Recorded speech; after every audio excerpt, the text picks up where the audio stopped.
urush boshlanganiga 1 oydan oshdi. Shu paytgacha mana 3-strategiya boshlandi. Birinchisi Eron siyosiy elitasini boshsizlantirish va shu orqali xalqni ko'chaga chiqarish edi.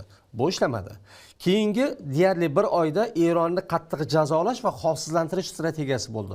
Bu ham samara bermayapti. Endi shunchaki Eronni uzoq muddatli davlatchilik institutlari va infrastrukturalarni yo'qotish ketyapti. Chunki davlat yiqilmasligini tushunib bo'ldi. Ilojini boricha kuchsizlantirish. Kuchsizlantirish xolos. Lekin bu bilan Amerika maqsadiga erisha olmaydi. Chunki Eron uni tiklaydi baribir. Xark oroli bor. Bu Eronning chegarasiga bir 20-30 kilometrda joylashgan xolos. U Saudiya Arabistondan anchagina uzoqda. Endi bu Fors ko'rfazidan kema bilan kela olmaydi. Chunki Hormuz bo'g'ozini Eron to'liq nazorat qilib turibdi. Mana shu fonda qaysi tomondan keladi? Iroqdan ham kela olmaydi. Chunki Iroqda vaziyat o'zgardi. Mana bir hafta emas, 4-5 kun oldin Iroq rasmiylari kimki bizga tajovuz qilayotgan bo'lsa, xalq unga qarshi chiqish huquqiga ega dedi. Chunki hukumat ikki o't orasida qoldi. Bir tomondan Amerikaning Iroq hukumatiga ta'siri bor.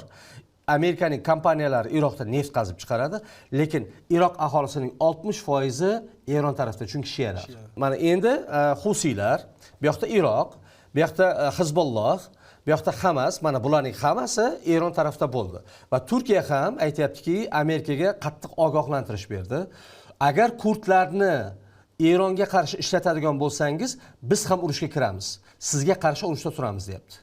Chunki Eronning eng katta aligisi koshmar deymiz, qo'rqinchli tushi bu kurdlarni subyektga aylantirib, Eron parchalanishi, keyinchalik bu albatta Turkiyaga o'tadi. Buni Turkiya juda ham yaxshi biladi. Xark orolini egallash mumkin, lekin ushlab tura olmaydi. Qisqa muddat faqatgina. Ya'ni mana shu fonda demak bitta xulosa berish mumkinki, Donald Trump blef deymiz rus tilida, bu jo'rtaga Eronni qo'rqitish uchun, bosim qilish uchun, chunki bir nechta shartlar qo'ygan va ana shu shartlarga ko'ndirish, hech bo'lmasa ba'zi birlariga ko'ndirib, Amerika xalqiga aytish kerak. Mana ko'rdilaringmi? Men Eronga demak bosim qildim, Eron taslim bo'ldi, meni shartlarimni hech bo'lmasa bittasini qabul qildi, men g'alaba qozondim degan. Va Eron aksiga olib aynan shu masalani aytayaptiki, yo'q, hech qanday biz muzokara olib bormaymiz. Muzokara olib borayotganimiz yo'q va Donald Trampning bitta ham shartini qabul qilmaymiz, deyapti. Ya'ni Donald Trampning blefiga Eron o'zining xalqaro informatsion siyosatida teskari, to'laqonli vabank deymiz.